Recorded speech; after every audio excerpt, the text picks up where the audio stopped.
And to your last question, can I get a saddle what grows with my horse? Okay. I'm trying to compare to something. Okay. When you buy a bit, very rare this changes a lot here. Maybe a little bit more and you go half, but not much. But another piece of metal, what goes on the horse is the shoes. And very rare, the farrier can you reuse the shoes. Sometimes they can, because you don't, like a carriage horse, constantly run on cobblestone or run on asphalt. Yeah. Right? So maybe you just run on sand and it's okay. So the iron doesn't wear off that much. But what does he do with the iron if he can reuse it? He reshapes it, right? Because the hoof grows. Yeah. So what happens with young horses? They come from this to this to this. Now I can't make my shoulders wider to this. Okay? Their shoulder blade goes this way, wider, and then every time the horse is sick or you stop riding for 3 months, muscle disappears very fast. So when the shoulder, when the shoulder changes, which it does, a lot, from 2 years to 6.5. I mean, a lot. Let me show you. So this is the shoulder blade. Here's the upper arm. And when the horse moves, that shoulder blade goes upwards, backwards. So from here, think about this to here. There's a band of tendons attached where the muscle holds the rib cage. So the rib cage, my hand, hangs of this bone. So if you start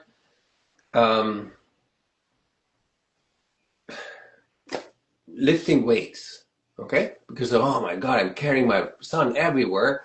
My back hurts. And then the doctor says, you know, Alicia, you might need to do some cross training. Yeah. You know how much buckets I schlep and how much hay I schlep? I'm strong like an ox. You know, I can lift everything. He says, yeah, but you need to counterbalance it back, whatever. So you start training. So when we train as humans, we use artificial weight to make the muscle stronger, bigger, right? So we are, as humans, artificial weight to the horse. So every time I sit on top, it's kind of like you doing curls. Yeah. So your bicep gets bigger, right? Or when you lay on the bench and you do bench press, you get stronger pectoralis muscles. And that's where horses, okay, so here you see the horse from the side. Yeah. That's the upper arm, that's the shoulder blade I just showed you. That's from that upper arm to the rib cage, those are the horse's pectoralis muscles, which means they get bigger. So your question is so good. Can I get a saddle? Can I get a saddle what grows with the horse so I don't have to buy? The answer is twofold. Two answers. Absolutely no. You need to buy saddles all the time if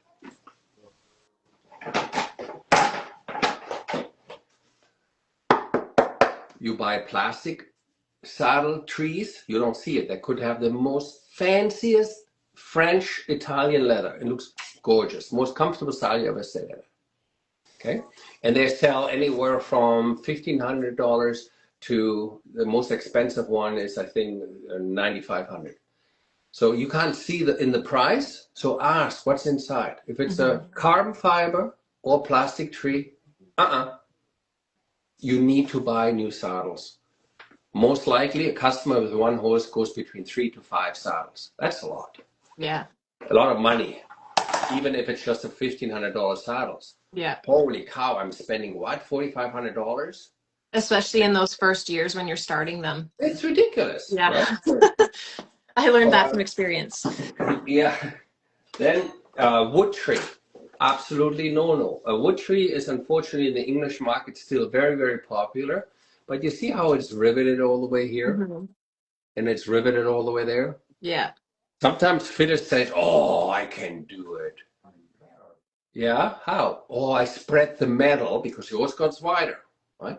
Yeah. So when you spread the metal, all these rivets will pop. Or you can see here how it broke. Okay, so here, if it's bent out, you can see the difference here. Here, I bend, just to show people, you cannot bend wood unless you make it really, really wet and then carefully put it in the foam and then it dries. That's how carpentry makes curved wood, right? So in English saddles, what is reinforced with reels all the way, you twist the tree, you break the saddle. So now, I mean, the China saddle or the one from Argentina or India, they use wood too. Okay, so you can get them as cheap as $100. So they're really cheap. Yeah. If you get a little bit more quality saddle between what I said earlier, 1,000, and these go up. The French use the saddle costs $14,000. We use a wood tree. It's the Hermes jumping saddle. $14,000. Yeah. Oh. So the price range is really everywhere, but be ready to buy a new saddle.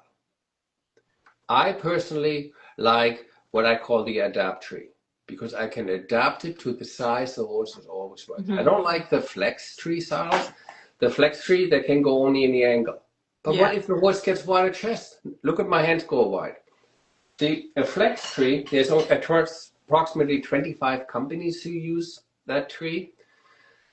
If I make the tree really, really wide, see it's still narrow. See the kink here? It's still narrow from here to here. I want a saddle what either my fitter does or I can change myself. So you have they are very light metal plates. You have some, see where this is here? So that's where my fingernails would be, right? So I need something what I can change in the angle here and the distance where my fingers are, where that hole is. So here's one. So here's another one. So here's wider now. Now you can see where the holes are. So you can see my fingers much farther apart. So how is this adjustable? How does this come in? I like this system a lot because it's very forgiving for the horse and it's very affordable. You see there is a screw. You can then bring this in as needed. So then you say, why would I need to bring it in? Why do I just widen it? Yeah. It's kind of like you have a head on, like a helmet, which just sits wide. It just slides. It needs to come around. So you don't need it tight. It just needs to be wide enough for your head, but it sits on. Makes sense?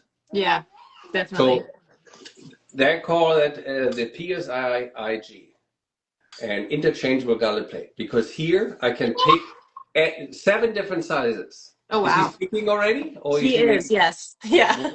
Does he say mama, papa? What he say these days? Him, mom, dad, and yeah is his favorite, and he's also walking now. Wow, now you got to close everything. Yeah, so he's actually ridden Rudnik a couple times now too. That's amazing. He loves it. That's pretty far for a boy. Yeah. I'm impressed. It must be a very good adult education because most of the time the kids at that age say 9. No.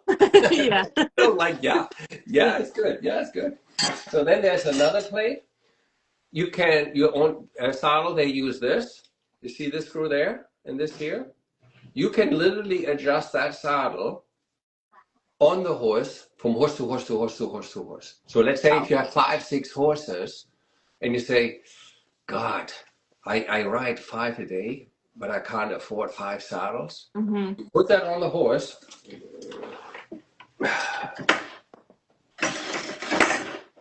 And then there's a little leather piece you open up. Okay. And then you open this. And then you can have any size you want. So think about a car with a clutch. Okay. The clutch opens the gear, then you shift it, and then it goes closed again. So that's what I just did there. So the cool part is I can do this. And as we all know, horses have their appendix on the right side like humans. So their digestive tract is on the right. And as a trainer, from the bio I read from you, all your life you wanted to become a trainer. You became a trainer. You have done a great job. And you probably remember, horses are not machines. And like we favor one side more than the other. And from the study what is out there, from 10 horses, 7 horses from 10 have the mane on the right. 2 have the mane on the left. Only 1 mane splits exactly down the center. If the mane splits down the center at the ears, halfway down the neck to the left, and then the other part to the right, then often one of these vertebrae is out. Okay? Physiotherapist, chiropractor, osteopath, fix it, and all of a sudden he says, I don't believe it. The mane is all on one side, because that's normally where it falls, right? Yeah. Very quick out in the neck. They jump around, fart around, gallops, twists, right? So yes, it is possible for you to have a saddle that grows with him. The panel, right? There's even saddles out there where you can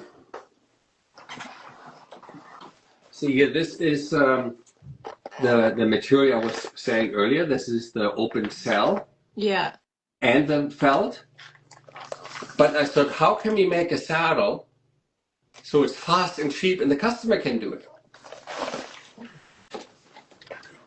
This requires a lot of strength. There you go. Now it's off. So you could never tell, right? So you could never tell that is not stitched. Yeah. So now you say, yeah, but my one horse has a back like a barrel and the other horse has this incredible high spine. Or like you said, my youngster has a back like this now. Wait until you put the back muscle in. How do you make the panel fit in the back? By taking these 3 screws out.